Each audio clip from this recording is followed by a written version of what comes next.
Gate చూస్తేనే గుండె తడపట్టుకుంటుంది బాబు. అల్లుడు బాబు, మీరు అడిగిన వెంకటాపురం రాజమహల్ ఇదే.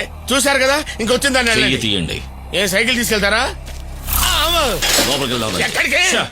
రండి లోపలికి. నేను నాను. అయ్య బాబాయ్, నేను నాను. ఇదిగో అల్లుడు బాబు, నీ చేత ఒట్టేయించుకున్న లోపలికి రాని మరి ఇక్కడికి వచ్చారు. తీరా నన్ను ఇక్కడ తీసుకొచ్చి లోపలికి రమ్మని బలవంతం చేస్తావా? ఇది బాగాలేదు. చెప్పి రమ్మంటే నువ్వు రావు గనకనే చెప్పకుండా నేను ఇక్కడికి తీసుకొచ్చాను. నువ్వా? అవునయ్యా. అయ్యా అవునరా. రా. ఎద్దులా ఉండి లోపలికి రమ్మంటే భయపడే నీకు మర్యాద ఏంట? నువ్వు బండ బూతులు తింటా సరే, నేను లోపలికి రాను. వీళ్ళెవరిది విడిగా ఎక్కడ ఉంది? నేను చెప్పను. స్వర్ణ తోటమాలి ఆయన మనవరాలు ఇక్కడ ఉంటున్నారు. వాళ్ళు ఇక్కడ ఉన్నప్పుడు మరి నువ్వెందుకు భయపడతావు? వాళ్ళు ఈ కొంపలో ఉంటారు కానీ ఆ కొంపలోకి వెళ్ళారు కదా. మనమేనదా? అయ్యో బాబు, కావాలంటే నువ్వు వెళ్ళి చూడు, నేను ఊరెళ్ళిపోతాను.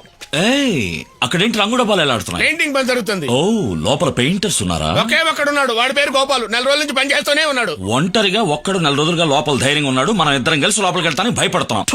వాడిది పొరుగురు కదా, ఇంటి గుడి తెలిస్తే చిరిగిపోతుంది.